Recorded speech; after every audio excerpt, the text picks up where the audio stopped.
Walaupun masih 15 orang, kita mulai saja karena waktu Pak Ustadz terbatas. Assalamualaikum warahmatullahi wabarakatuh. Waalaikumsalam warahmatullahi Alhamdulillahirabbil alamin. Segala puji dan syukur hanya milik Allah Subhanahu wa taala semata, karena hanya dengan nikmat dan karunia-Nya kita semua bisa berkumpul kembali pagi ini untuk melanjutkan kajian tadabbur kita terhadap surat Asy-Syams. Dan qadarullah saat ini Ustadz sedang menunaikan ibadah umroh, sehingga alhamdulillah kajiannya bisa langsung diberikan dari salah satu kota yang penuh dengan berkah ya, Madinah Al-Munawwaroh. Mudah-mudahan kita semua bisa mendapatkan berkah dari ibadah kita di pagi hari ini, yaitu mentadaburi surat Asy-Syams, dan mudah-mudahan Allah meridhoi niat baik dan amalan baik kita ini dengan memberikan kemudahan dan kelancaran kepada kita dalam memahami dan mengimplementasikan atau mengamalkannya. Untuk menghemat waktu, silahkan Pak Ustadz Umar Maka untuk memulai kajian tadabburnya. Tafadhol. Ya, bismillahirrahmanirrahim. Terima kasih banyak, barakallahu fiik, kepada Mbak Ari dan seluruh pengurus Majelis Taklim Rabbani yang sudah memfasilitasi kita, yang sudah menjadi asbab Allah pertemukan kita pada pagi hari ini, jam 6:08 waktu Madinah Al-Munawwarah. Sementara di Indonesia kalau tidak salah saat ini adalah jam 10 kurang lebih. Mari luruskan niat jemaah yang dirahmati Allah dan kita mulai insyaallah tadabbur Quran kita surah Asy-Syams yang sudah kita bahas bagian sesi pertama dari surah ini di pertemuan tadabbur kita sebelumnya. Salah satu surah yang diawali dengan qasam, diawali dengan sumpah. Dari 15 surah di dalam Al-Quran, ubtudi'at bil qasam, di mana 15 surah ini dimulai dengan qasam, dimulai dengan sumpah. Bismillah, kita mulai dulu. Assalamualaikum warahmatullahi wabarakatuh. Alhamdulillah. Alhamdulillahilladzi la ilaha illa huwal ahadus samad. Lam yalid wa lam yulad wa lam yakul lahu kufuwan ahad. Asyhadu an la ilaha illallah wahdahu la syarika lah.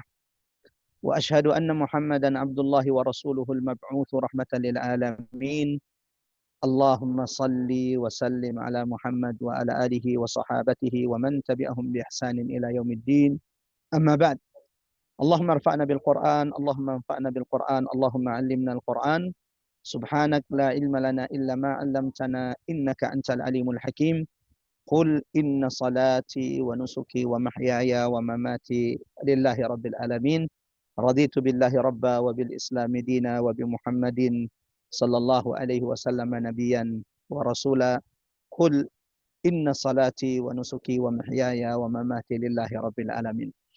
Jamaah rahmat Allah, ikhwatal iman azanallahu wa iyyakum ajmain. Ibu-ibu, bapak-bapak peserta tadabbur Quran Majelis Rabbani yang semoga senantiasa dalam penjagaan, perlindungan, taufik, rahmat dan ridha Allah Subhanahu wa taala dimanapun berada. Mengawali tadabbur Quran kita pada pagi hari ini, mengingat waktu kita yang sangat terbatas, saya mengajak kepada siapapun yang telah bergabung untuk mengagungkan asma Allah di majelis ini. Subhanallah walhamdulillah wala ilaha illallah Allahu akbar. Mudah-mudahan saat ini Allah turunkan keberkahan, Allah turunkan rahmat di tengah-tengah kita semuanya. Mudah-mudahan saat ini majelis kita ini sedang dibangga-banggakan Allah di hadapan majelis perkumpulan malaikat-malaikat Allah. Mudah-mudahan saat ini setiap di antara kita sedang disebut namanya oleh Allah Subhanahu wa taala di hadapan malaikat-malaikatnya. Allahumma amin. Allahumma amin ya rabbal alamin. Jemaah rahmat Allah. Allahu Akbar, kita kembali melanjutkan bagian kedua dari tadabbur surah Asy-Syams yang berarti surah matahari. Salah satu surah Makkiyah yang diturunkan Allah kepada baginda Nabi sallallahu alaihi wasallam. Sesuai urutan turunnya surah Asy-Syams ini wasyamsi wadhuhaha wal qamari idza talaha adalah surah yang ke-25 sesuai dengan urutan turunnya. Diturunkan Allah jemaah rahmat Allah kepada baginda Nabi Sallallahu Alaihi Wasallam sebelum hijrahnya Nabi dari kota Makkah menuju kota di mana saat ini kami berada di dalamnya, itu kota Madinah Al-Munawwarah, Thayyibah. Allahu Akbar. Salah satu tempat yang tidak akan pernah dimasuki oleh Dajjal. Salah satu tempat yang Allah karuniakan keberkahan, keutamaan yang tidak diberikan kepada tempat lain. Ketika Nabi Ibrahim alaihissalam mendoakan keberkahan, keamanan, rezeki, karunia Allah untuk kota Makkah, maka Rasulullah sallallahu alaihi wasallam mendoakan keberkahan untuk kota Madinah 2 kali lipat keberkahan yang didoakan Nabi Ibrahim untuk kota Makkah Al-Mukarramah. Mudah-mudahan jemaah dirahmati Allah, Allah senantiasa memampukan kita untuk bisa sampai di Madinah Rasul, kata Rasulullah sallallahu alaihi wasallam. Di antara amalan menumbuhkan kecintaan kita kepada Nabi sallallahu alaihi wasallam adalah berkunjung ke kota Madinah, berkunjung ke Masjid Nabi, dan ziarah kepada kuburan Rasulullah sallallahu alaihi wasallam. Adapun urutan surah Asy-Syams dalam mushaf, maka surah Asy-Syams ini adalah surah yang ke-91 dalam urutan mushaf. Salah satu surah yang diawali dengan qasam, diawali dengan sumpah, seperti yang sudah kami sampaikan di awal dan sudah kita jelaskan di pertemuan kita sebelumnya. Bahkan dari 15 surah yang diawali dengan qasam, dari 15 surah yang diawali dengan sumpah, jemaah rahmat Allah, surah Asy-Syams ini adalah surah yang paling banyak qasam, sumpah di dalamnya. Masih ingat ada berapa sumpah di surah Asy-Syams, atau ada berapa sumpah yang mengawali surah Asy-Syams ini? Ya, surah Asy-Syams ini diawali dengan 11 sumpah, diawali dengan 11 qasam.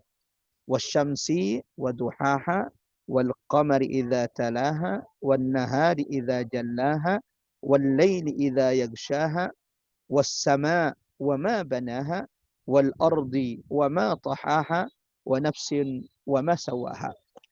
Dan seperti yang sudah sering kita ulang-ulangi di tadabbur Quran kita, jemaah rahmatullah Allah, bahwa kalau ada surah yang diawali dengan sumpah, kalau ada surah yang diawali dengan qasam, itu berarti ada perkara penting, ada hal penting yang Allah ingin sampaikan, yang Allah ingin tegaskan kepada siapapun yang membaca firman Allah, siapapun yang membaca ayat-ayat Allah, siapapun yang mentadabburi ayat-ayat Al-Quran yang Allah turunkan kepada baginda Nabi Sallallahu Alaihi Wasallam. Surah Asy-Syams diawali dengan 11 sumpah. Allahu Akbar. Ada apa gerangan? Sampai Allah bersumpah 11 kali. Apa yang Allah ingin tegaskan kepada kita? Allahu Akbar. Ya Rabb. Mudah-mudahan kita dimampukan Allah memahami perkara yang Allah bersumpah atasnya. Sampai 11 kali sumpah di surah Asy-Syams ini demi menegaskan perkara yang ditegaskan Allah di surah ini. Apa yang Allah ingin tegaskan sampai dimulainya surah ini dengan 11 kali sumpah, jemaah rahmat Allah. Yang Allah ingin tegaskan adalah yang di ayat 9 dan ayat 10. Mohon maaf saya lupa kalau sebelum kita mulai kita baca dulu surah atau ayat yang akan kita tadabburi. Sebelumnya kita sudah membaca ayat 1 sampai dengan ayat ke-8. Maka di pertemuan ini sebelum saya lanjut kembali tentang ada apa gerangan sampai Allah Rabbus samawati wal ard yang menurunkan Quran kepada baginda Nabi sallallahu alaihi wasallam, dan Masya Allah saat ini payung di belakang saya ini lagi proses terbuka. Jemaah rahmat Allah, sama-sama kita baca. Bagi yang saat ini pegang mushaf, silakan dibuka mushafnya, Quran surah Asy-Syams surah ke-91 ayat 9 sampai dengan ayat 15 insyaallah. A'udzu billahi minasyaitonir rajim. Bismillahirrahmanirrahim. Saya akan bacakan dari awal surah saja sampai ayat 15. Wasyamsi wadhuhaha wal qamari idza talaha wan nahari idza jallaha والليل إذا يغشاها والسماء وما بناها والأرض وما طحاها ونفس وما سواها فألهمها فجورها وتقواها قد أفلح من زكاها وقد خاب من دساها كذبت ثمود بطغواها إذ انبعث أشقاها فقال لهم رسول الله ناقة الله وسقياها فكذبوه فعقروها فدمدم عليهم ربهم بذنبهم فسواها ولا يخاف عقباها. Allahumma arhamna bil Quran, Allahumma arhamna bil Quran, Allahumma arhamna bil Quran. Kami meminta satu jamaah atau salah satu dari pengurus Majelis Taklim Rabbani membaca terjemahan ayat 9 sampai dengan ayat 15. Tafadhal, silakan. Mbak Ari, ada yang bisa membaca? Silakan, ada yang bisa membantu membaca? Ya, mari ya. Ya, silakan. Bismillahirrahmanirrahim. Sungguh beruntung orang yang menyucikan jiwa itu, dan sungguh rugi orang yang mengotorinya. Kaum Samud telah mendustakan rasulnya karena mereka melampaui batas atau zolim. Ketika bangkit orang yang paling celaka di antara mereka, lalu Rasulullah Shalih berkata kepada mereka, biarkanlah unta betina dari Allah ini dengan minumannya. Namun mereka mendustakannya dan menyembelihnya. Karena itu Tuhan membinasakan mereka karena dosanya, lalu diratakannya dengan tanah. Dan dia tidak takut terhadap akibatnya. Shadaqallahul azim. Sadaqallahul azim wa sadaqa rasuluhul karim wa nahnu ala dzalika minasyahidin.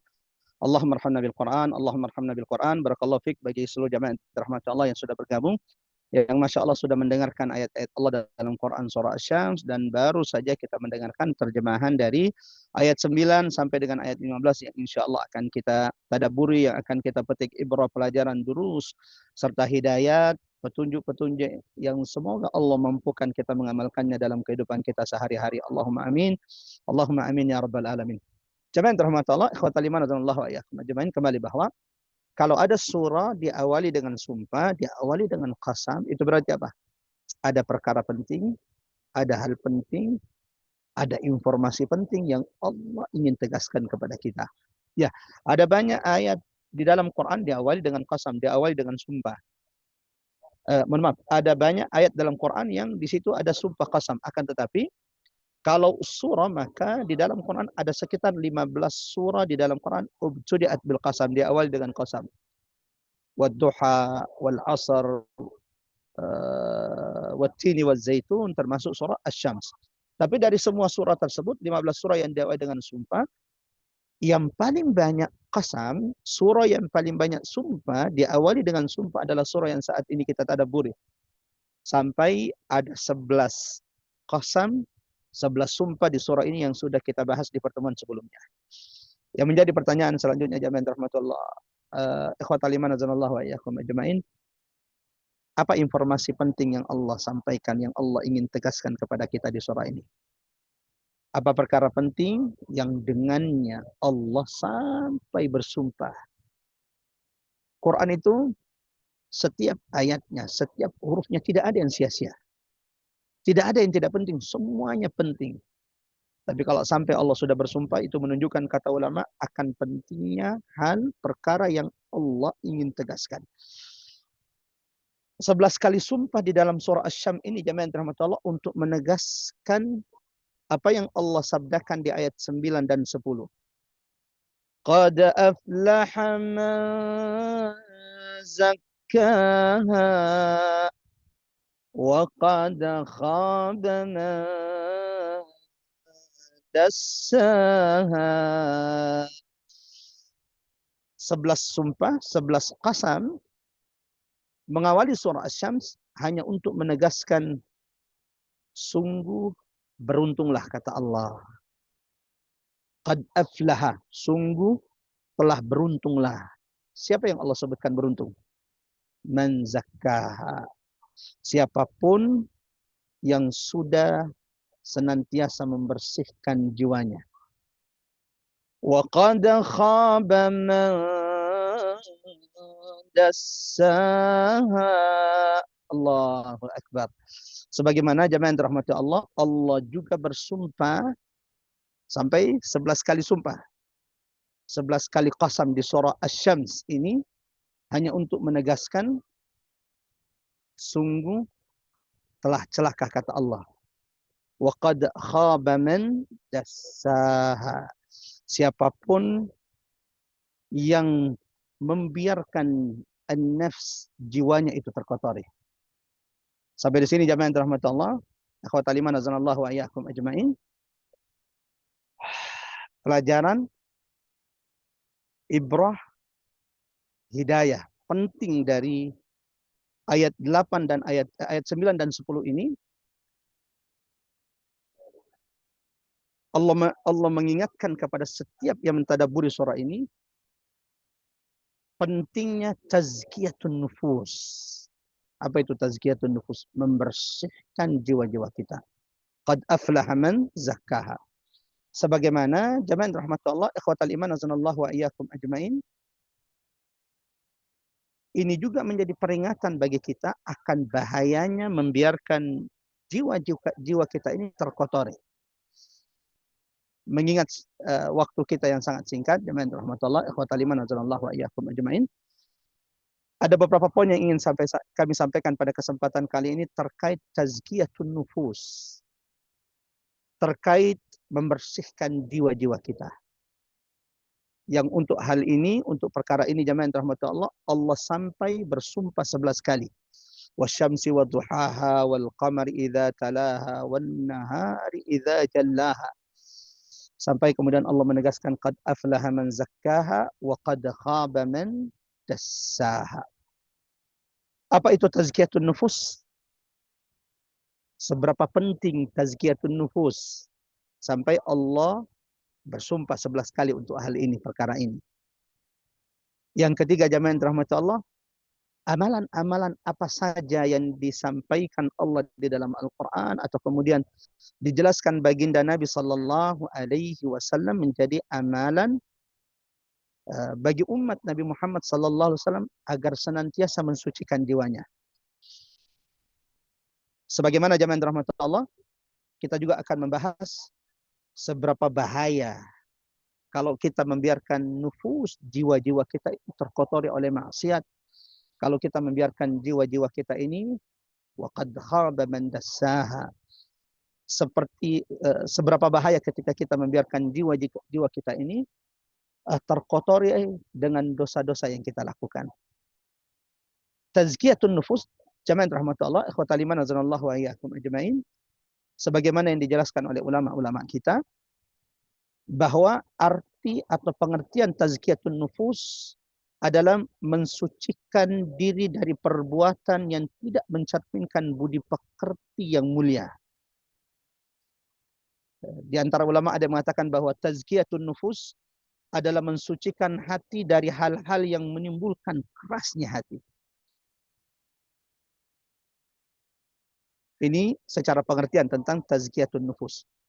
Bahwa tazkiyatun nufus ini, tazkiyatun nufus adalah mensucikan jiwa-jiwa kita dari perbuatan-perbuatan yang akan mengotorinya.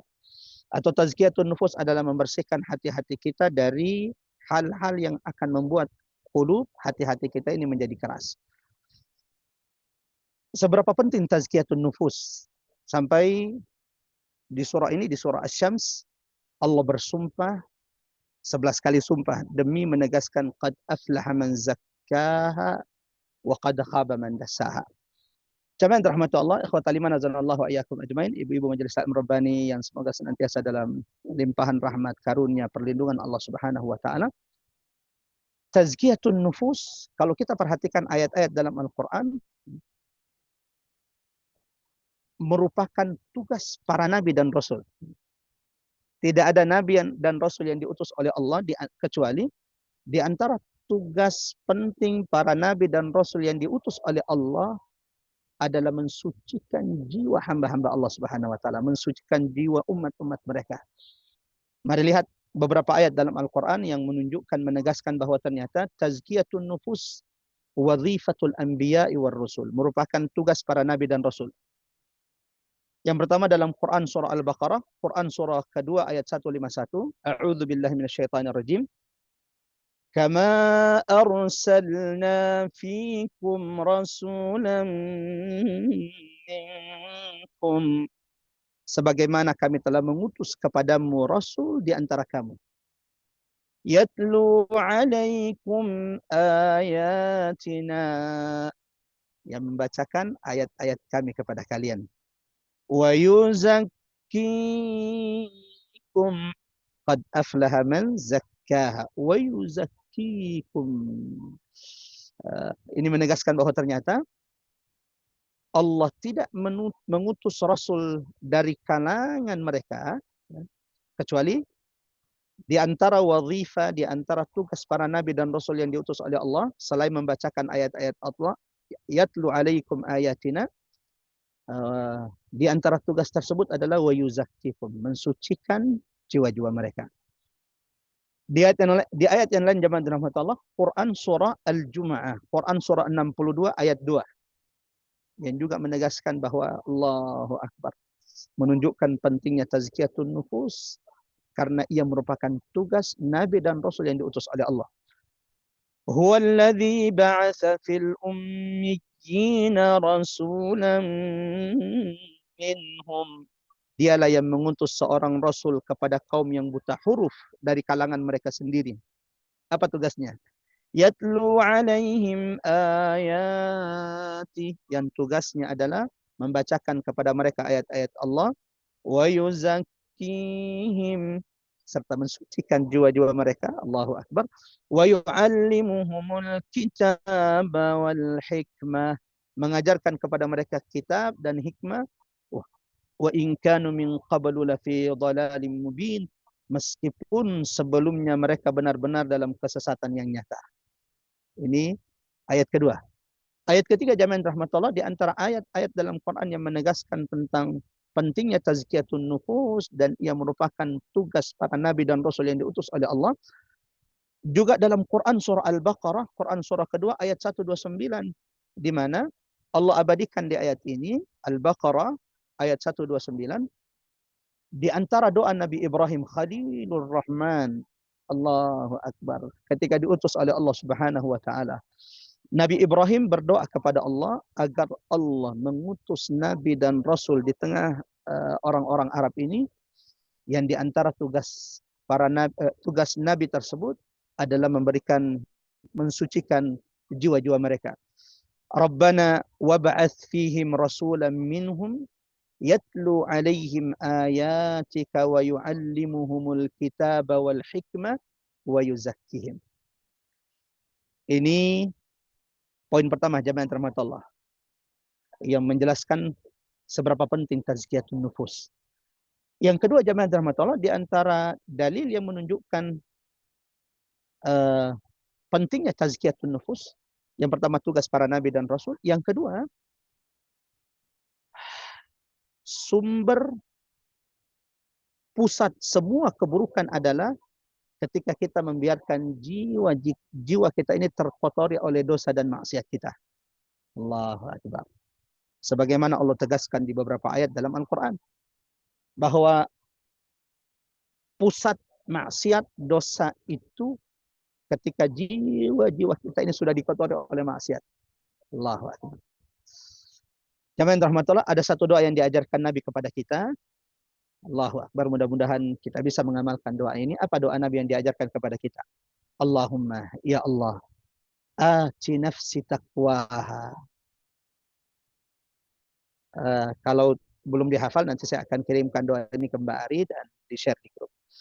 Allahumma ya Allah, ati nafsi taqwaha. Berikan jiwa-jiwaku ketakwaannya. Wa zakkiha, bersihkan jiwa-jiwaku ya Allah. Anta khairu man zakkaha. Engkau sebaik-baik yang mensucikan jiwa-jiwa kami. Membiarkan jiwa-jiwa kita ini terkotori oleh maksiat dan dosa. Ternyata Allah sebutkan dalam Quran sumber pusat segala bentuk kerusakan dan dosa. Coba lihat Quran surah Al-Maidah surah kelima ayat 30. A'udzu billahi minasyaitonir rajim. فطوعت له نفسه قتل أخيه فقتله فأصبح من الخاسرين.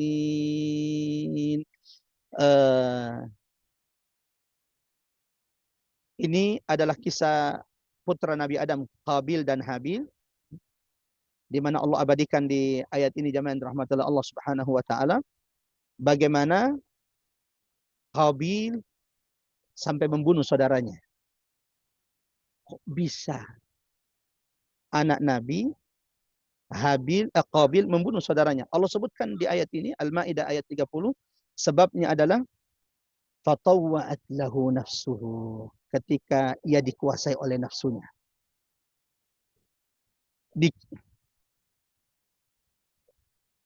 Jamaah rahmatullah, sebentar ini kami didatangi oleh salah seorang petugas di sini. Kalau tidak bisa dilanjutkan, nanti coba saya cari tempat yang lain. Yang pasti bahwa saat ini saya diminta untuk menutup 5 menit, insya Allah saya coba jawab dulu apa yang beliau inginkan. Assalamualaikum warahmatullahi wabarakatuh. Naam syekhana. Lahadha hatta akhruj.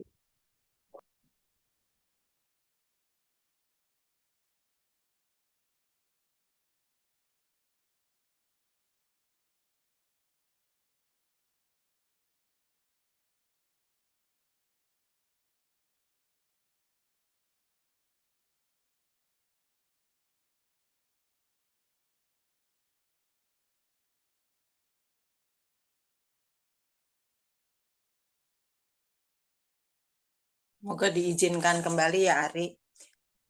Insya Allah sih. Memang saya pengalaman juga waktu sama dengan Ustadz Doni.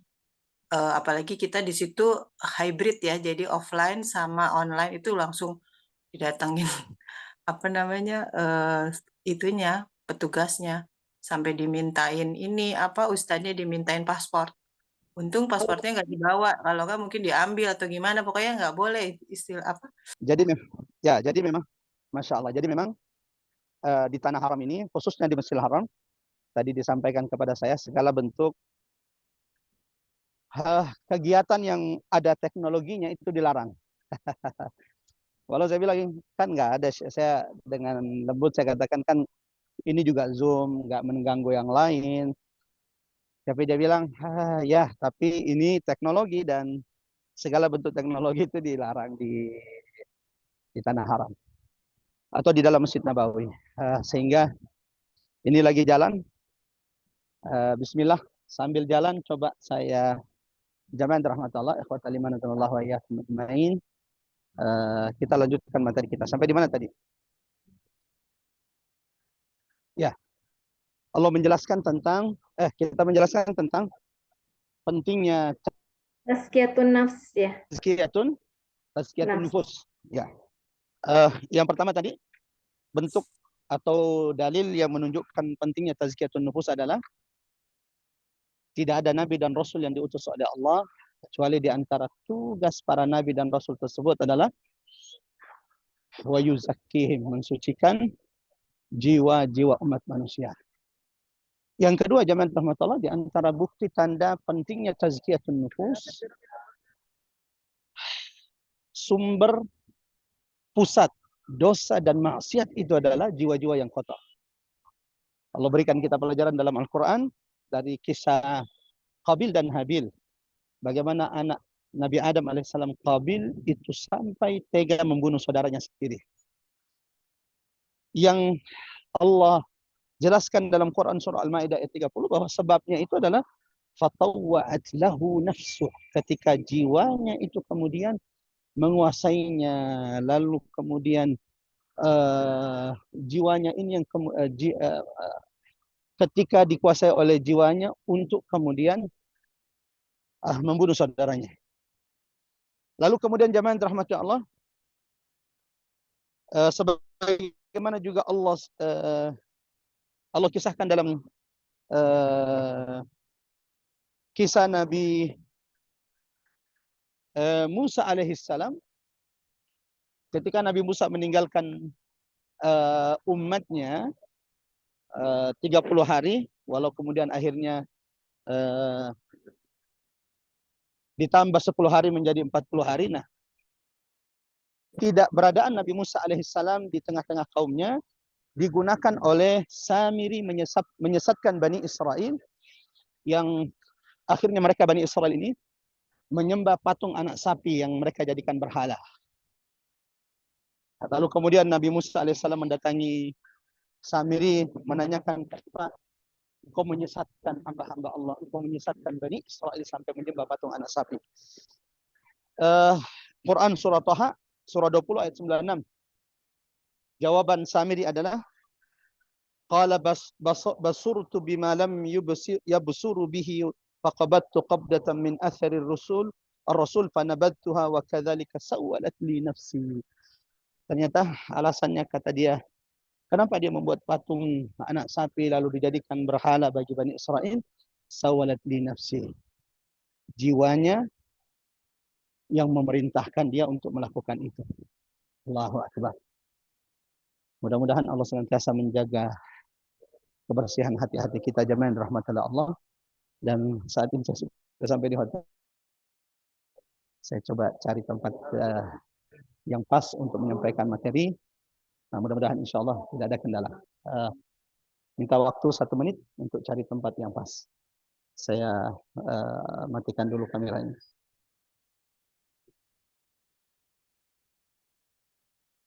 Jemaah yang dirahmati Allah, kita lanjut pada pertemuan kita. Sampai di mana tadi? Sampai pada sebab kedua kenapa tazkiyatun nufus itu penting, sampai Allah bersumpah 11 kali sumpah di surah Asy-Syams. Tugas para nabi dan rasul. Yang kedua, sumber maksiat, dosa-dosa itu adalah ketika kita membiarkan jiwa-jiwa kita terkotori. Yang ketiga, jemaah yang dirahmati Allah, di antara alasan kenapa tazkiyatun nufus itu begitu penting sampai Allah Rabbus Samawati wal Ardh bersumpah dengan 11 kali sumpah dalam surah Asy-Syams ini. Di antara penjelasan ulama-ulama kita, karena tazkiyatun nufus itu berkaitan dengan amaliyah ibadah batinnya. Ibadah itu ada 2. Ibadah zahir, salat, puasa yang kita lakukan, umrah, haji yang kita lakukan, ini ibadah zahiriyah. Sementara ibadah batinnya adalah ibadah qalbiyah, niat kita, tawakkul kita, keyakinan kita, husnudzan kita kepada Allah Subhanahu wa taala. Dan ibadah batin itu lebih utama di sisi Allah dibanding ibadah zahiriyah. Walau bukan berarti kita menyepelekan ibadah zahiriyah, akan tetapi diterimanya ibadah zahiriyah ini kalau ibadah batinnya juga kita sudah benar. Bukankah Nabi SAW mengatakan innamal a'malu binniyat, sesungguhnya amal ibadah kita itu tergantung niatnya. Besar kecilnya pahala kita tergantung niat. Apalagi ringan beratnya amalan kita itu tergantung niat kita. Jemaah rahmat Allah. Termasuk diterima atau ditolaknya amal ibadah kita itu amat sangat tergantung dengan niat kita.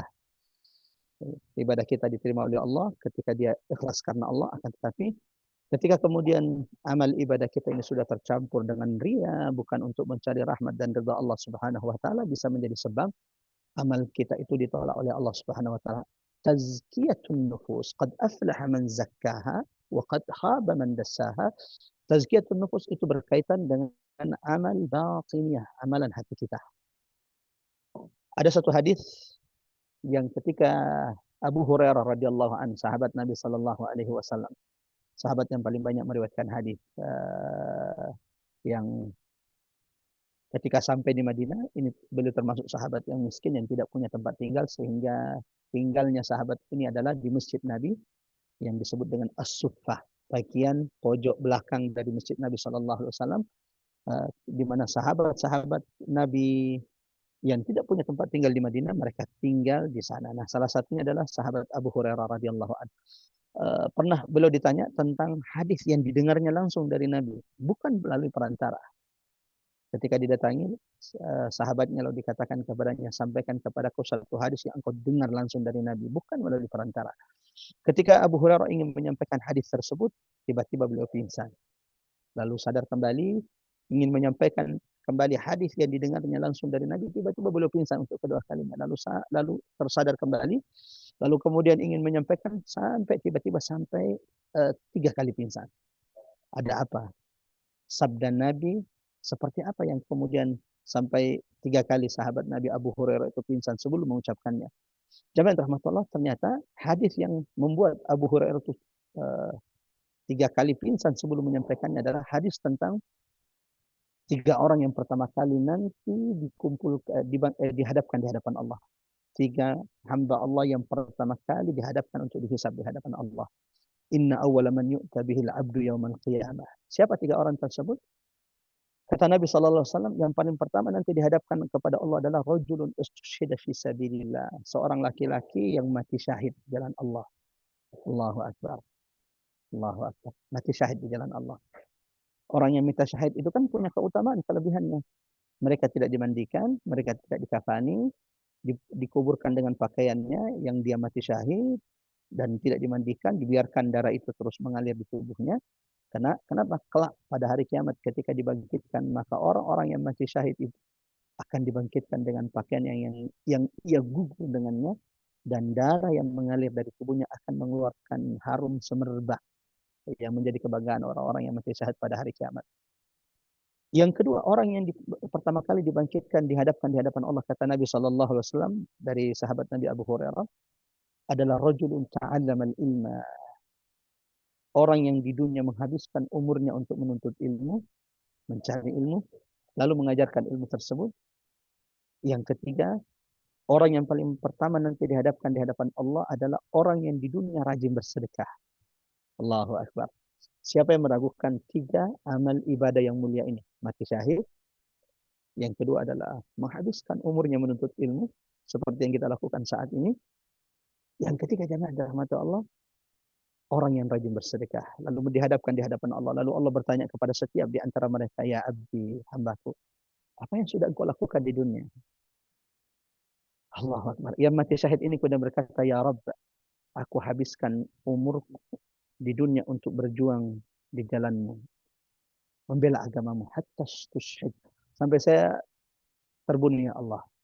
Lalu tiba-tiba Allah berkata kepadanya, kadzabt, engkau berdusta, tapi engkau berjuang, berperang, supaya engkau dikatakan pemberani, dan orang sudah mengatakan itu. Malaikat lemparkan ia ke dalam neraka. Allahu akbar, la haula wala quwata illa billah. Yang kedua, orang yang menghabiskan umurnya menuntut ilmu. Hadis ini, jamaah rahmatullah, khususnya bagi al-fakir, salah satu hadis yang menjadi pengingat agar senantiasa menjaga keikhlasan kita dalam menuntut ilmu. Ilmu yang kita pelajari termasuk tadabbur kita di hari Rabu ini bisa menjadi sebab Allah tinggikan derajat kita. Yarfa'illahu alladhina amanu, Allah meninggikan derajat orang beriman. Walladzina utul ilma darajat, dan orang yang berilmu itu lebih tinggi beberapa derajat. Ilmu yang kita pelajari, tadabbur, kajian-kajian yang kita hadiri baik itu offline ataupun kemudian online, ini salah satu sebab akan tinggikan derajat kita. Tapi kalau kemudian ilmu kita cari, ilmu yang kita kumpulkan, niatnya ternyata bukan karena Allah Subhanahu wa taala, dengarkan ancamannya. Kata Allah kepada hamba yang menghabiskan umurnya untuk menuntut ilmu dan mengajarkan ilmu tersebut, ya abdi, apa yang sudah engkau lakukan? Lalu dijawab, ya Allah, aku habiskan umurku menuntut ilmu dan mengajarkannya. Tiba-tiba Allah berkata, kadzab, engkau telah berdusta. Engkau menuntut ilmu supaya dikatakan engkau ini adalah orang yang cerdas, engkau seorang ahli ilmu, dan orang sudah menyanjungmu dan mengatakan itu. Malaikat lemparkan orang ini juga ke dalam neraka. Yang ketiga, yang dihadapkan kepada Allah siapa? Orang yang rajin bersedekah. Allahu akbar. Sedekah itu kata Nabi, tutfi'u ghadabar Rabb. Di antara keutamaan orang-orang bersedekah, orang yang rajin bersedekah akan memadamkan murka Allah kepadanya. Semakin orang itu rajin bersedekah, berarti semakin menjauhkan dirinya dari murka Allah Subhanahu wa taala. Akan tetapi kalau kemudian jiwa ini sudah kotor, hati kita sudah kotor, lalu kemudian ketika kita bersedekah untuk menyombongkan diri, ketika kita bersedekah untuk disebut dermawan, kata Nabi Shallallahu Alaihi Wasallam, Allah akan berkata kepada mereka, apa yang sudah engkau lakukan di dunia? Lalu dijawab, ya Allah, tidak ada tempat yang engkau suka aku bersedekah di dunia, kecuali aku sudah bersedekah, ya Allah. Lalu kata Allah, kadzab, engkau berdusta, engkau bersedekah, engkau membantu orang lain supaya disebut dermawan, waqad qil, dan orang sudah mengatakan itu. Malaikat lemparkan orang ini juga ke dalam neraka. Allahu Akbar, Allahu Akbar. Jamaah rahmat Allah. Ini di antara tiga sebab kenapa tazkiyatun nufus itu amat sangat penting. Sampai Allah Rabbus Samawati wal Ardi surah Asy-Syams ini bersumpah 11 kali untuk menegaskan beruntung siapapun di antara kita hamba-hamba Allah yang senantiasa menjaga kesucian jiwanya, dan celaka mereka yang membiarkan jiwanya itu terkotori dengan ria, dengan hasad, dengan maksiat dan dosa-dosa mereka. Jemaah rahmatullah, ikhwatal iman azanallahu wa iyyakum ajmain. Lalu bagaimana caranya kita mensucikan jiwa kita? Pentingnya tazkiyatun nufus sudah kita bahas. Sekarang apa yang bisa kita lakukan? Amalan apa yang paling disukai Allah ketika kita melakukan tazkiyatun nufus? Jemaah rahmatullah, ikhwatal iman azanallahu wa iyyakum ajmain. Ulama menyebutkan bahwa tazkiyatun nufus itu ada dua bentuknya. Tazkiyatun nufus itu terbagi menjadi dua. Yang pertama yang disebut dengan at-takhliyah. Mengosong, saya sebutkan dulu.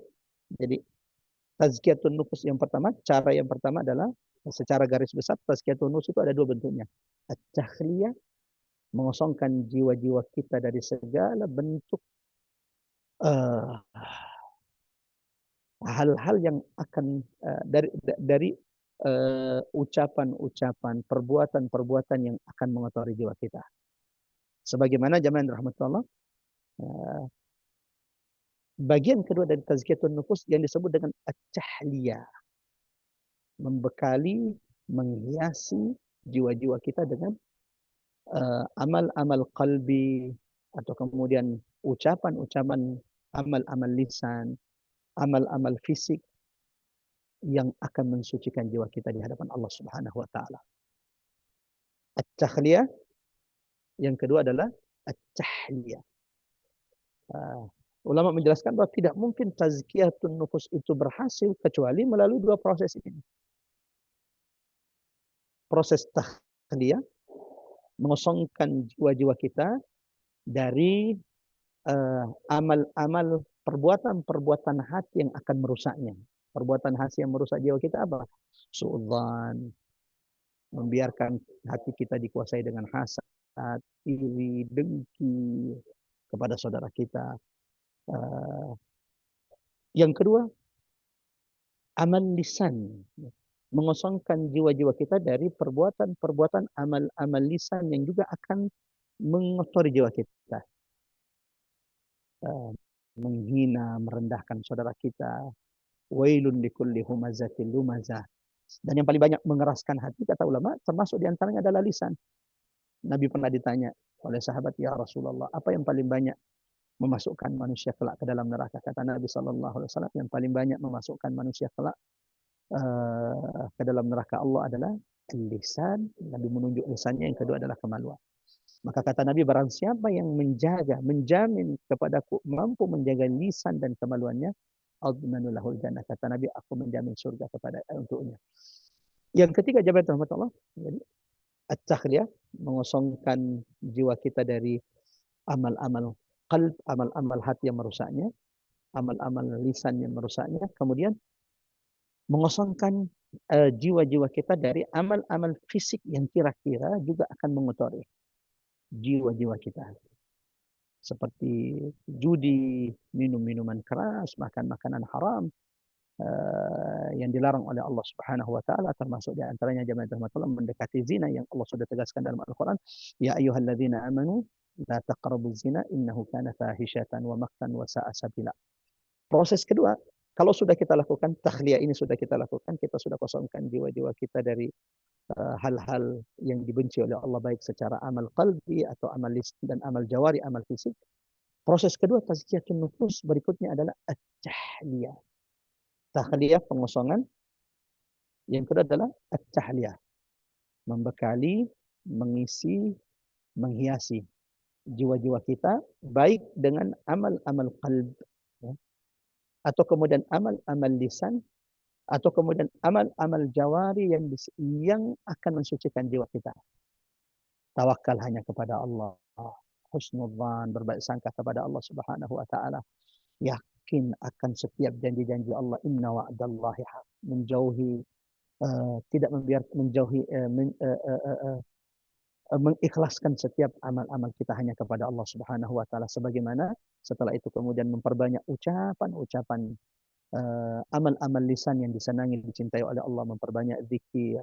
Subhanallah, 4 kalimat yang paling dicintai Allah, kata Nabi, subhanallah walhamdulillah wala ilaha illallah, Allahu akbar, memperbanyak kalimat thayyibah, sebagaimana kemudian menghiasi diri dengan amal-amal fisik jawari yang itu akan menjadi sebab Allah sucikan jiwa kita, seperti puasa, memperbanyak salat, menjaga salat wajib kita, sebagaimana memperbanyak salat rawatib, salat sunnah kita, di mana Nabi SAW mengatakan barang siapa yang menjaga salat 12 rakaat selain salat wajib, banallahu lahu qasran fil jannah, maka Allah akan membangunkan baginya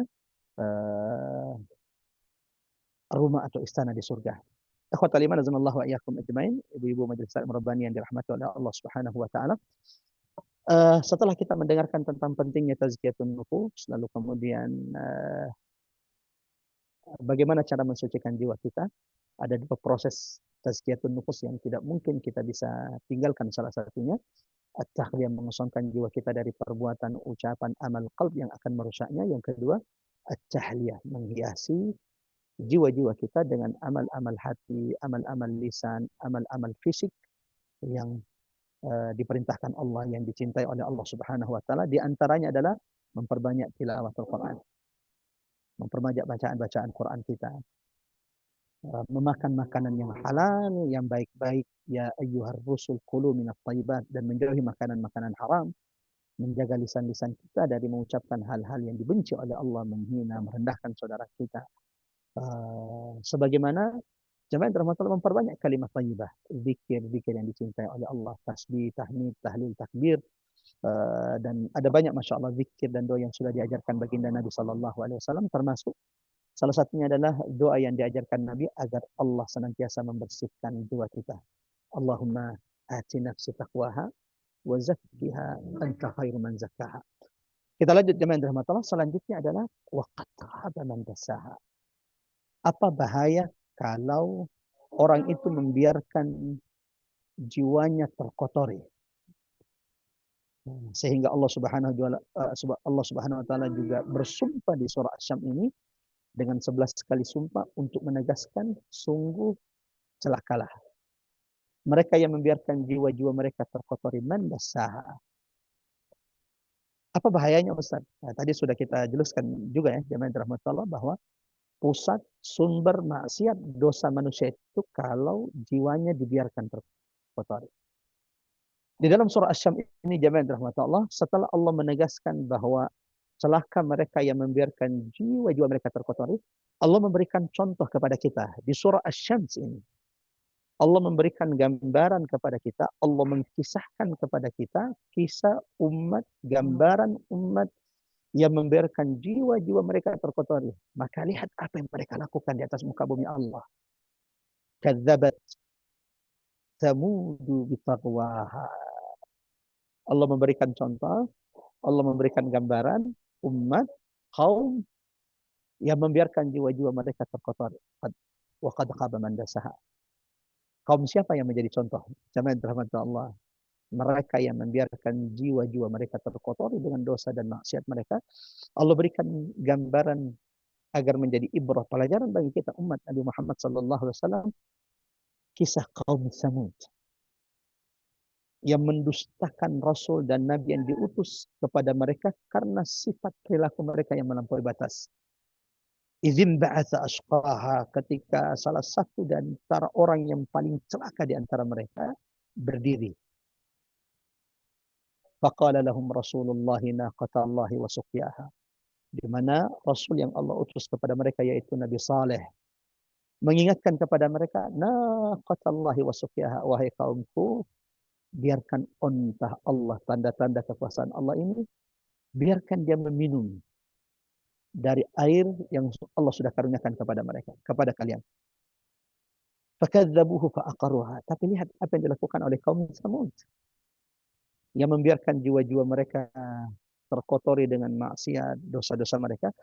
Bukannya kemudian mengindahkan, mendengarkan peringatan Nabi Saleh kepada mereka untuk tidak membunuh onta tersebut dan membiarkannya meminum dari sungai atau tempat air yang Allah karuniakan kepada mereka.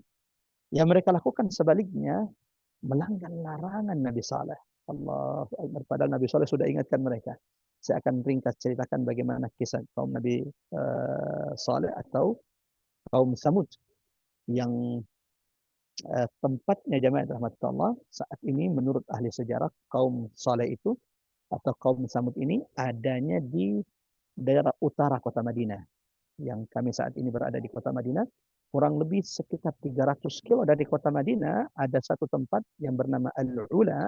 Di sana ada perkampungan umat Nabi Saleh kaum Samud yang sudah dihancurkan Allah Subhanahu wa taala, yang hari ini lebih dikenal dengan Madain Saleh. Ya, saat ini pemerintah kalau tidak salah sudah membuka sebagai tempat wisata. Walau Nabi Shallallahu Alaihi Wasallam mengingatkan kita bahwa tidak boleh berlama-lama di tempat yang Allah turunkan azab. Bahkan Nabi Shallallahu Alaihi Wasallam ketika melewati Madain Saleh, kaum Nabi Saleh, kaum Samud yang pernah diazab, dibinasakan Allah, ketika Nabi berangkat ke Tabuk pada tahun ke-9 Hijriah, Nabi Shallallahu Alaihi Wasallam memerintahkan sahabatnya menyegerakan langkahnya. Nabi perintahkan sahabatnya agar segerakan langkahnya ketika melewati Madain Saleh. Bukan cuma itu, Nabi melarang sahabat-sahabatnya untuk meminum dari Madain Saleh, dari perkampungan kaum Samud yang Allah telah turunkan azabnya. Sehingga tidak penting juga kita untuk datang ke sana. Kisah yang Allah abadikan dalam Quran tentang kaum Samud yang berulang-ulang dalam Al-Quran sudah cukup menjadi ibrah bagi kita, peringatan bagi kita. Sebagaimana di surah Asy-Syams ini, Allah memberikan gambaran contoh mereka yang membiarkan jiwa-jiwa mereka terkotori oleh maksiat, dosa mereka, seperti kaum Samud. Fakadzabuhu, yang mendustakan Nabi dan Rasul yang diutus kepada mereka. Fa'aqaruha, bukan cuma sekedar mendustakan Nabi Saleh, menghina Nabi Saleh.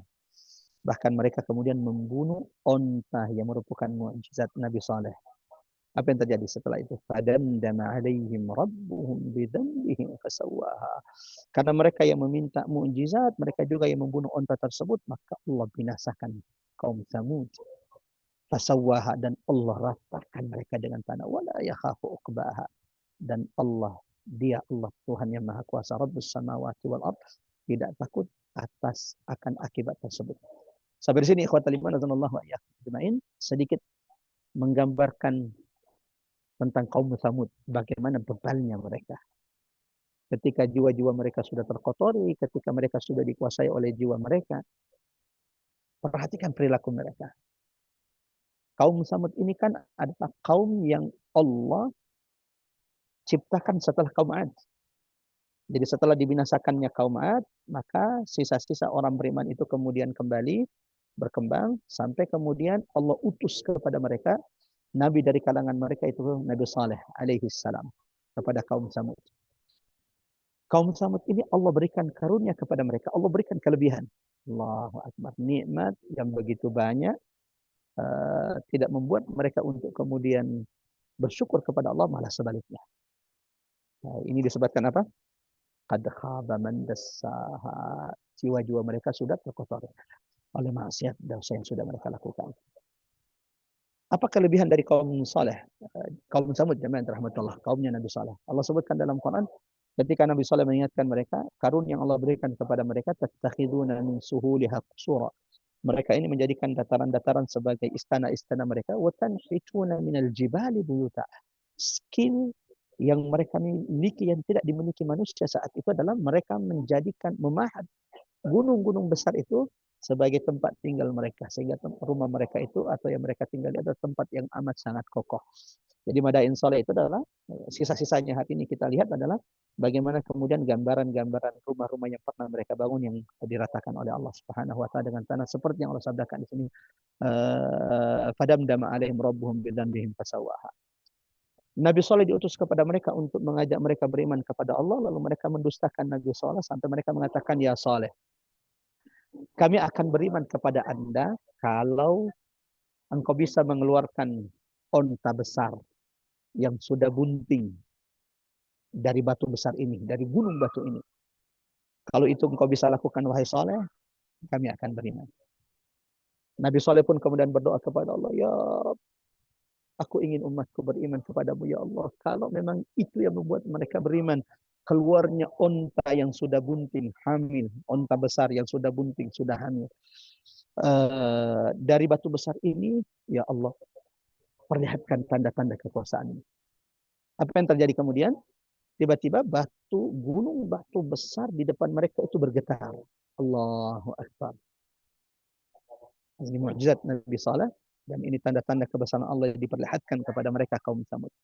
Bergetar gunung batu besar di hadapan mereka dan tiba-tiba keluar onta seperti yang mereka inginkan. Onta besar yang air susunya diminum cukup untuk satu kampung negeri Samud. Bukan cuma itu, jemaah rahmat Allah, onta yang keluar ini adalah onta yang sudah bunting. Jadi mereka menantang Nabi Saleh. Keluarkan onta dan ciri-cirinya, sifat-sifat onta itu mereka sebutkan. Sudah bunting sekian bulan dan air susunya itu cukup untuk semua kita kaum Samud. Allahu Akbar. Doa Nabi Saleh diijabah oleh Allah, tiba-tiba keluar onta. Tetapi Allah mengingatkan kepada Saleh, ya Saleh, ingatkan kepada kaummu agar jangan sampai menyakiti apalagi membunuh onta ini. Kalau itu sampai mereka lakukan, Allah akan turunkan azab yang begitu pedih kepada mereka. Karena mereka yang meminta mukjizat ini. Mukjizat itu ada dua kata ulama. Ada mukjizat yang diberikan tanpa diminta. Jadi Allah berikan kepada Nabi dan Rasul tanpa diminta. Seperti Al-Quran. Al-Quran itu tidak diminta oleh Nabi. Allah yang turunkan kepada Nabi SAW. Ini mukjizat pertama. Mukjizat yang diberikan tanpa diminta. Nah, mukjizat jenis pertama. Kalau didustakan, Allah tidak langsung menurunkan azab. Buktinya orang-orang Quraisy yang mendustakan Al-Quran mengatakan Nabi Muhammad gila, majnun, wal iyadu billah. Allah tidak timpakan azab langsung kepada mereka. Kenapa? Ini mukjizat yang tidak diminta. Yang kedua, mukjizat, ada mukjizat yang diminta. Seperti ontah Nabi Saleh. Ini diminta oleh kaum Samud. Tapi kalau sampai mukjizat yang diminta ini didustakan, itu berarti Allah akan menurunkan azab kepada mereka. Apa yang terjadi setelah itu jemaah rahmat Allah? Onta ini kemudian tinggal bersama mereka dan mereka punya sungai di mana mereka minum darinya. Akan tetapi Allah berisyarat, sehari mereka minum dari sungai tersebut, sehari membiarkan onta yang merupakan mukjizat Nabi Saleh minum dan tidak boleh diganggu. Jatah hari onta ini minum, tidak boleh ada kaum Nabi Saleh kemudian minum. Allahu Akbar. Sampai kemudian onta itu melahirkan anaknya. Karena sudah bunting sebelumnya. Allah abadikan dalam Quran jemaah rahmatullah, mulailah kemudian kaum Nabi Saleh ini, kaum Samud ini timbul kedengkian, timbul kecemburuan. Ini kalau kita biarkan onta Nabi Saleh terus hidup, orang-orang akan menjadi pengikut Nabi Saleh. Banyak orang yang akan mengikuti Nabi Saleh.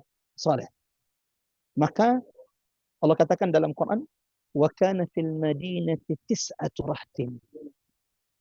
Berkumpullah 9 orang yang paling celaka di antara kaum Samud.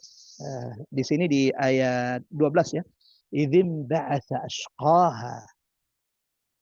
Yang ini memberikan kita pelajaran jamaah rahmat. Ternyata rusaknya satu negeri itu bukan karena banyaknya orang rusak. Terkadang ada sedikit orang yang melakukan kerusakan tetapi dibiarkan, dan orang-orang yang baik diam.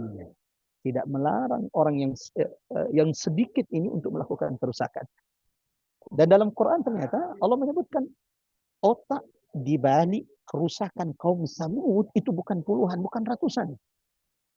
Otak dibalik kerusakan, pengingkaran, sampai turun azab Allah kepada kaum Samud, 9 orang. Wa kana fil madinati tis'atu rahtin.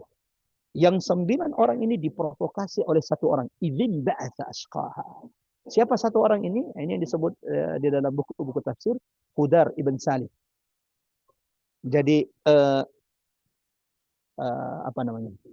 Pembangkang utamanya itu adalah 9. Jadi nggak banyak, sedikit. Tapi yang baik-baik ini membiarkan kerusakan di negerinya. Sampai kemudian ketika turun azab Allah bukan hanya menimpa 9 ini, tapi semua yang membiarkan kemungkaran, yang ikut melakukan kemungkaran, juga Allah timpakan azab kepada mereka. Jemaah yang dirahmati Allah, saya ingin mengingatkan diri saya, mengingatkan kita semuanya, kewajiban bagi setiap umat Islam tidak membiarkan kemungkaran itu terjadi di sekitarnya, sementara dia sibuk hanya beribadah kepada Allah Subhanahu wa taala. Lu'inal ladzina kafaru min bani Israil, Allah telah melaknat bani Israil dalam lisan Nabi ala lisani Daud wa Isa ibn Maryam, dalam lisan Nabi Daud dan Isa ibn Maryam, karena orang-orang Bani Israel ini membiarkan maksiat, kerusakan di tengah-tengah mereka terjadi, sementara mereka tidak melarang kemungkaran tersebut. Maka Islam mengajarkan kita bukan hanya amar ma'ruf, mengajak orang melakukan kebaikan, mengajak orang ikut tadabbur, tapi an-nahyu 'anil munkar. Kita juga wajib mencegah, mengingatkan manusia untuk menjauhi kemungkaran-kemungkaran yang dibenci oleh Allah. Karena kalau kita biarkan kemungkaran yang ternyata di tempat kita, di kompleks kita, itu hanya segelintir orang, otak dibalik kemungkaran tersebut. Tapi ketika dibiarkan, maka ketika Allah turunkan azab bukan hanya menimpa segelintir orang yang melakukan kemungkaran, seperti kaum Nabi Saleh. Wa kana fil madinati tis'atu rahtin. Otak pemimpin atau pembesar pembangkang dari kaum Nabi Saleh itu ternyata 9. Dan otak utamanya satu orang. Idzin ba'atha ashqaha, ketika dia berdiri memprovokasi 9 orang, lalu kemudian 9 orang ini wa kana fil madinah tis'atu rahtin. Jadi sebagai bangsa Indonesia kita juga tidak bisa membiarkan kemungkaran yang dilakukan, kerusakan dilakukan oleh segelintir orang. Tanpa sementara orang-orang baik semua diam, tidak ada yang menggunakan media-media sosial mereka, tidak ada yang menggunakan kekuasaan jabatan mereka menghentikan atau kemudian melarang kemungkaran yang terjadi di tengah mereka. Membiarkan segelintir orang melakukan kemungkaran akan mendatangkan bala musibah dari sisi Allah Subhanahu wa taala. Waliyadzubillah. Belajar dari kaum Samud. Jangan terima, apa mereka lakukan? 9 orang ini kemudian bermusyawarah untuk membunuh unta Nabi Saleh. Allahu Akbar. Padahal Nabi Saleh sudah ingat ke mereka. Faqala lahum Rasulullah naqatallahi wa suqiyaha. Wahai kaumku, biarkan unta Allah ini meminum dan jangan pernah membunuh. Tapi karena mereka mengatakan kalau kita biarkan unta ini, orang semua akan perhatian dengan Saleh. Dan kita akan kehilangan posisi kita. Kita akan kehilangan kedudukan yang selama ini kita miliki. Akhirnya 9 orang ini jemaah Allah bermufakat, musyawarah. Di malam hari mereka datangi unta Nabi Saleh. Sudah diingatkan kalau sampai dibunuh maka Allah akan turunkan azab kepada mereka. Akan tetapi mereka berkumpul di malam hari dan akhirnya membunuh unta tersebut. Setelah yang sekampung, satu kaum Samud mendengarkan teriakan unta tersebut ketika dibunuh. Sebagaimana setelah itu mereka ingin membunuh Nabi Saleh. Unta sudah dibunuh, Nabi Saleh pun ingin dibunuh oleh mereka, oleh segelintir orang ini. Maka Allah turunkan azab. Azab pertama adalah kepada 9 orang yang merusak. 9 orang yang merusak ini di negeri Samud. Apa yang Allah timpakan, azab yang Allah timpakan batu besar kepada 9 orang ini.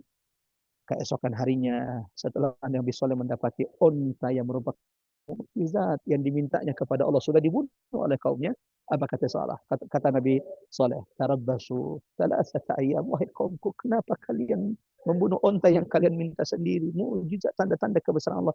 Bukankah aku sudah ingatkan kalian, wahai kaumku, jangan pernah membunuh, biarkan unta ini minum. Akan tetapi kalian sudah membunuhnya, maka tarabbasu fi darikum thalathata ayyam. Siap-siaplah, silahkan menunggu azab Allah setelah 3 hari. Allahu Akbar. Hari pertama ketakutan sudah menimpa mereka. Hari kedua sampai hari ketiga, fadamdama alaihim rabbuhum bidzambihim fasawwaha. Kaum Nabi Samud, contoh yang Allah ceritakan kepada kita.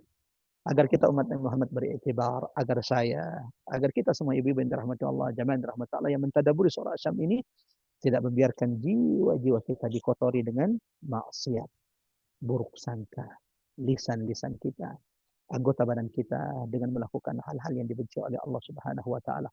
Membiarkan jiwa kita kemudian dikotori oleh maksiat-maksiat kita, maka kita akan melakukan hal seperti yang dilakukan oleh kaum Tsamud. Tanda-tanda kebesaran Allah tidak menjadi pengingat bagi kita, bahkan yang kita lakukan adalah semua yang dilarang Allah yang akan mendatangkan azab dari sisi Allah Subhanahu wa taala. Mudah-mudahan jemaah dirahmati Allah, singkat ini bermanfaat bagi siapapun yang hadir pada kesempatan kali ini.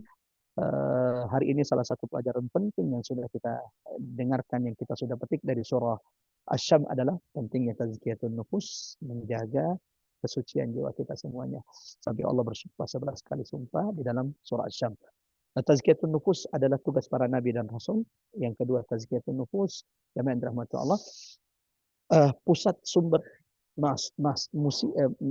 maksiat dan dosa itu adalah ketika kita membiarkan jiwa kita terkotori. Yang ketiga, kenapa tazkiyatun nufus itu penting? Karena ia terkait dengan ibadah batiniah, ibadah hati, ibadah qalb.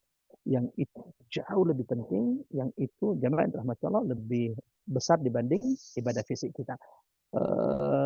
Kalau kemudian niat kita sudah rusak, kalau niat kita kemudian sudah salah, maka ibadah yang semestinya mendapatkan rahmat karunia Allah bisa menjadi pintu azab neraka Allah Subhanahu wa taala, seperti yang disabdakan Nabi sallallahu alaihi wasallam. Jihad itu adalah amal ibadah yang amat sangat besar pahalanya di sisi Allah, tapi kalau sudah salah niatnya berjihad, maka itu akan menjadi sebab ia digelincirkan Allah ke dalam neraka. Menuntut ilmu itu pahalanya amat sangat besar. Allahu Akbar. Kalau kita tutup majelis ilmu kita ini dan niat kita karena Allah di sini, maka setelah ditutupnya majelis ilmu ini, Allah gugurkan dosa-dosa kita yang telah lalu, khususnya dosa-dosa kecil kita. Jangan termasuk Allah. Tapi kalau kita salah niat, ilmu kita ini bukan mendapatkan pahala di sisi Allah, akan tetapi sebabnya akan menggelincirkan kita ke dalam neraka. Yang ketiga, sedekah itu adalah amal yang sangat mulia di sisi Allah. Bahkan orang yang meninggal itu, orang yang sudah mati itu, salah satu yang dimintanya adalah agar dia dikembalikan di dunia. Fa'as-saddaqah, agar dia bersedekah. Akan tetapi kalau sudah salah niat dalam bersedekah, itu akan menggelincirkan kita masuk ke dalam neraka Allah Subhanahu wa taala. Bagaimana cara bertazkiyatun nufus? Ada dua cara prosesnya. Yang pertama diawali dengan apa? At-takhliyah. Jauhi dulu sifat-sifat perilaku, hal-hal buruk yang akan mengotori jiwa kita. Setelah itu mulailah berhias, mulailah berbekan, mulai memperbanyak amalan-amalan yang kira-kira akan membersihkan, memperbaiki jiwa kita di hadapan Allah Subhanahu wa taala. Apa bahayanya kalau kita kemudian, poin terakhir yang kita tegaskan, apa bahayanya kalau kita membiarkan jiwa kita dikotori oleh maksiat dan dosa kita? Bahayanya adalah kita akan menjadi kaum yang mengikuti perilaku kaum Tsamud. Semua tanda-tanda kebesaran Allah tidak menjadi pengingat bagi mereka, bahkan yang dilakukan adalah perkara hal yang dibenci oleh Allah Subhanahu wa taala. Mudah-mudahan ini bermanfaat jemaah dirahmati Allah, dan duduknya kita di majelis kita ini sejenak menjadi pemberat timbangan amal kita kelak di hadapan Allah Subhanahu wa taala. Sebelum kita buka sesi tanya jawab atau doa, kita tutup dulu dengan sama-sama membaca surah Al-Asr. A'udzubillahi minasyaitonirrajim. Bismillahirrahmanirrahim. Wal 'asr innal insana lafi khusr illa alladziina aamanu wa 'amilus shalihat wa tawashaw bil haqqi wa tawashaw bis sabr. Kita tutup dengan doa kafatul majelis. Subhanakallahumma bihamdik asyhadu an la ilaha illa anta nastaghfiruka wa natubu ilaik. Wassalamualaikum warahmatullahi wabarakatuh. Wassalamualaikum warahmatullahi wabarakatuh. Jamaah rahmatullah. Ya. Terima kasih Pak Ustadz Umar Mata. Silakan bagi yang ingin bertanya boleh langsung raise hand atau mute. Tapi sambil menunggu ini sudah ada pertanyaan dari Ibu Emi. Ya. Saya bacakan Pak Ustadz. Silakan. Bismillah, mohon bertanya Pak Ustadz terkait dengan lisan. Seandainya ada seseorang yang menyakiti dengan lisan saudaranya, akan tetapi yang menyakiti itu tidak merasa karena sudah merupakan kebiasaan. Bagaimana cara terbaiknya Pak Ustadz? Apakah yang disakiti dengan lisannya harus memberitahu ke saudara yang menyakiti itu, gitu ya, supaya dia sadar, atau bagaimana Pak Ustadz sebaiknya? Masya Allah. Yang pertama adalah maafkan saudara kita. Faman afa wa aslaha fa ajruhu 'ala Allah. Walau berat, orang yang disakiti itu berat untuk memaafkan, tapi kalau ada orang bisa memaafkan saudaranya, pahalanya tidak terbatas di sisi Allah. Yang kedua, kewajiban kita adalah menyampaikan kepada dia dengan lembut, dengan cara yang tidak menyakiti dia juga, bahwa apa yang dilakukannya itu, kebiasaan dia itu menyakiti orang lain, yang bisa jadi mungkin dia tidak merasa karena itu menjadi tabiat kebiasaan dia. Jadi dua hal itu yang insya Allah bisa kita lakukan. Satu, maafkan kalau memang dia sudah menyakiti kita. Berat Ustaz, pahalanya di sisi Allah tidak terbatas. Yang kedua, jemaah yang dirahmati Allah, yang bisa kita lakukan adalah kita ingatkan saudara kita agar dia meninggalkan perilaku perbuatan tersebut, karena itu menyakiti orang lain yang mungkin dia tidak sadari. Jemaah yang dirahmati Allah, ikhwatal iman radhiyallahu iyyakum ajmain. Mbak Ari, mohon maaf sebelumnya karena ternyata jam 7 saat ini, 7.15 kami ada city tour di Kota Madinah Al-Munawwarah. Baik, Jadi mohon maaf kalau ada ya, pertanyaan nanti tinggal dikirim WhatsApp saja. Terkait baik. doa insya Allah dalam safar ini, saya doakan mudah-mudahan Allah senantiasa istiqomahkan kita. Allah senantiasa jaga kita, Allah senantiasa lindungi kita, Allah senantiasa menjadikan kita, keturunan-keturunan kita, anak-anak kita, cucu-cucu kita, generasi yang menjaga salatnya, generasi yang dijauhkan dari segala perbuatan syirik. Dan kita tutup dengan doa tentang tazkiyatun nufus. Allahumma ya Allah, siapapun yang mengaminkan doa ini, Allahumma ati nufusana taqwa. Ya Allah, karuniakan kepada setiap jiwa-jiwa kami ketakwaannya. Wa zakkiha anta khairu man zakkaha. Ya Allah, sucikan jiwa-jiwa kami. Ya Allah, Engkau sebaik-baik yang mensucikannya. Ya Allah, jangan biarkan kami mengotori jiwa-jiwa kami. Ya Allah, dengan dosa dan maksiat kami. Ya Allah, bimbing kami. Ya Allah, terangi jalan kami. Ya Allah, ampunkan dosa-dosa kami. Allahumma inna nas'aluka ridhaka wal jannah wa na'udzubika min sakhatika wan nar. Allahumma inna nas'aluka imanan la yarfad wa na'iman la yanfad wa murafaqatar rasul fi a'la ghurafil jannah. Ya Allah, karuniakan kepada setiap di antara kami iman yang tidak pernah terputus, yang tidak pernah tergelincir. Ya Allah, karuniakan juga kepada kami nikmat yang tidak pernah terputus dari sisimu, ya Allah, di dunia dan di akhirat. Ya Rabb, ya Arhamar Rahimin, Engkau yang maha mendengarkan, Engkau yang maha melihat. Karuniakan kepada setiap di antara kami, ya Allah, nikmat, karunia, rahmat-Mu kelak bersama Nabi sallallahu alaihi wasallam di surga-surga tertinggimu, ya Arhamar Rahimin. Rabbana ighfir lana wa liwalidina warhamhuma kama rabbawna shighara. Ya Allah, untuk kedua orang tua kami, ya Allah, jadikan setiap detik-detik yang kami lalui dalam majelis ilmu ini menjadi sebab Engkau terangi kuburan-kuburan mereka, ya Arhamar Rahimin. Rabbana atina fid dunya hasanah wa fil akhirati hasanah wa qina adzabannar. Wa sallallahu ala Muhammad wa ala ali Muhammad. Walhamdulillahirabbil alamin. Wassalamualaikum warahmatullahi wabarakatuh. Sampai